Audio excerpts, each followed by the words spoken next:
Hi there, Shannon with Colorado 4x4 Girls. Today I am continuing the hunt for why my ABS and traction control lights are coming on. We have done some diagnostic and pulled different codes, one being the steering angle sensor and the other is being the dynamic sensor. So because I am having some different issues such as my cruise control and some other things on my steering wheel not working, we've kind of narrowed it down to being the clock spring.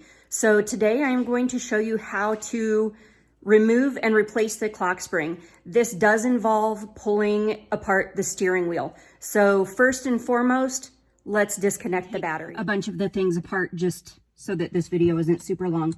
The items that you will need are a 10 millimeter, a 13 millimeter, and a T20 Torx. I also did have to get creative for one of the Torx that was super hard to reach and had to kind of mishmash together something to get back in there. So there are two 10 millimeter bolts on either side of the steering wheel, and that's what holds the steering component with the airbag and everything in. The Torx screws are on the bottom. There is one in the center and one on either side. That's why the long Torx is the best, because it does have to go all the way into the top, which holds this piece on. The fourth Torx bolt, unfortunately, is in an awful spot with my steering wheel all the way down. It is back here behind the wipers. So you'll see it when you look over the top, you can see where it's literally right where my middle finger is sitting. So that's why I had to get creative. So once those all those bolts, the 10 millimeter and the Torx are out, these separate and come apart. You kind of have to wiggle this one to get around the ignition, and then it popped off pretty easy. So once you get all of the bolts out, we're just going to kind of lift and pull forward, and then everything will kind of come out. As you flip it over, you can see these two connectors are color coded, so it'll be super easy to know when you go to put it back on that the black goes to the black and the yellow goes to the yellow. And for this other one, we may need a little screwdriver to pop this clip. I think it does have a little retention tab in there. If you can see, there is a tiny little hole there. So I literally just had to put the side of the screwdriver in there. A pick would probably be better because it'd be smaller, just to disconnect the little lip on there. So I'm just going to set the airbag aside in a safe spot for now. We do also need to disconnect this clip in here. And it should just push on that tab and pull right out. So next is going to be removing the steering wheel.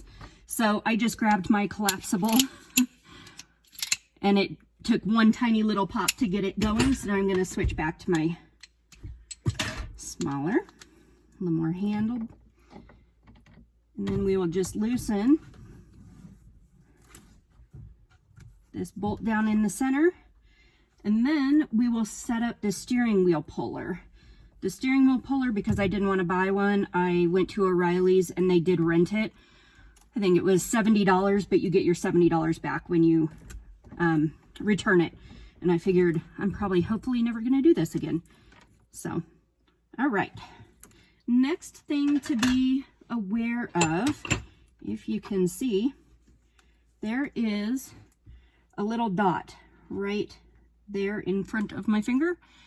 There's also one on the inside. You'll see there's some splines in here, and those two, when you go to put the steering wheel back on, need to be aligned perfectly. So if I'm looking at it, you can see that one dot is right above the other. I'm kind of going with a work smart, not hard. I took a couple of big sockets that fit on just to give me extra space, because otherwise this was not long enough to be able to put pressure into the center of the steering wheel to pull it off. So I am going to give this a go and see if this is enough to pull this. It just needs enough to break it free. And it did feel like it just started getting a little wobbly, so we'll see if this is it. But after a while, I get frustrated and then I just want to quit. But since I need my steering wheel, I need to go places, this is what we're doing.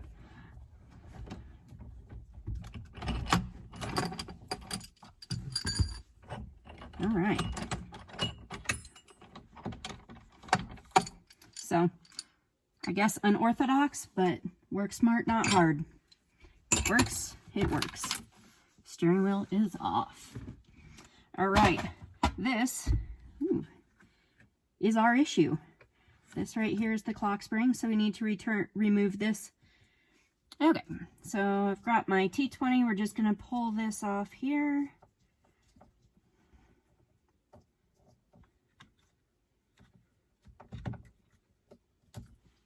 All right, so this whole assembly, if I've gotten all of the bolts, should come right off.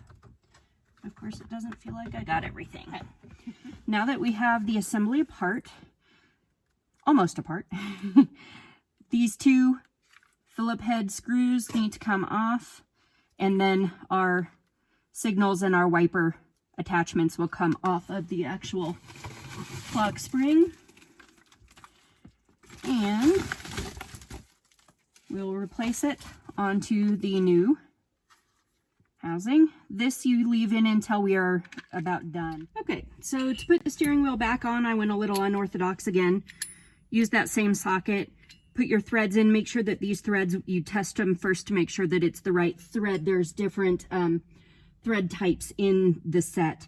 And then I put this on just to help push the steering wheel back on to the little splines in here, and it feels nice and secure. So next, I am going to reattach all of my connectors. Again, the black goes to black, yellow to yellow, and then this little clip, this little retention tab comes out. If I can get it out.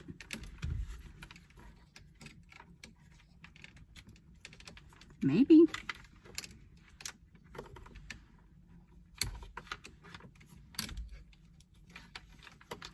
Jeez. Okay, so you pull the white one out and then the yellow ones come out. And then that's what this white connector goes to right there. This is the little one that we had to use our little screwdriver.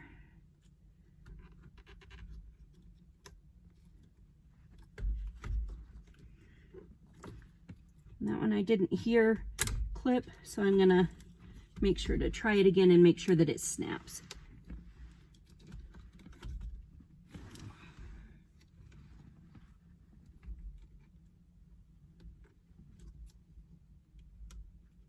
Okay, and that does feel like it's in. And then our black one goes to the black one, and it snaps.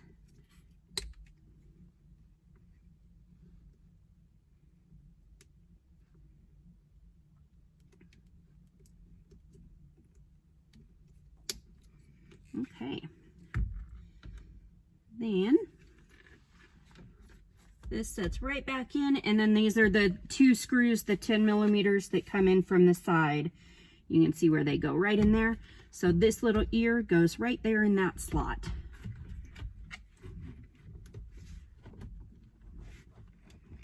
And since I have no battery, I know my horn won't work, I'm going to make sure everything kind of seats in there nice and tight. I will get these put back on, and then we are all done. And then I will go for a test drive tomorrow and see if my traction control light goes off again.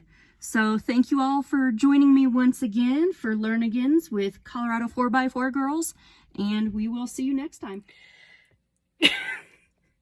Okay. I was so proud of myself for not having any issues doing this clock spring. I have my steering wheel back together. Looks great, doesn't it? Steering wheel bolt. I have to take everything apart and put the bolt back in. Blooper reel. Good morning. So I am doing my test drive to see if I can get the traction control to go off. This is the corner. It does it to me every time I go into town because I'm doing just perfect. I'm going over 60 and it's a left-hand corner. So we will see here momentarily if the traction control light goes on when I'm going around this corner, we will kind of have a good indicator that it's fixed or not. And so far, so good. So, or not, it just went off.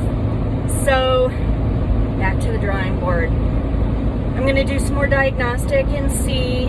It didn't go off as bad as it did before, so maybe I've corrected one of the issues. I will start looking into the dynamic sensor and see what that indicates as far as what kind of a fix. I do know on this Jeep, it is under the center console. So that'll be a whole nother fun project. So I'm going to drive it a couple more times today. Just going to kind of see what's different, if it's doing the same sorts of things in the same spots it usually does. Like I said, every time I drive to town, there are specific spots that this absolutely always triggers. So I'll give you another update here after a day or two.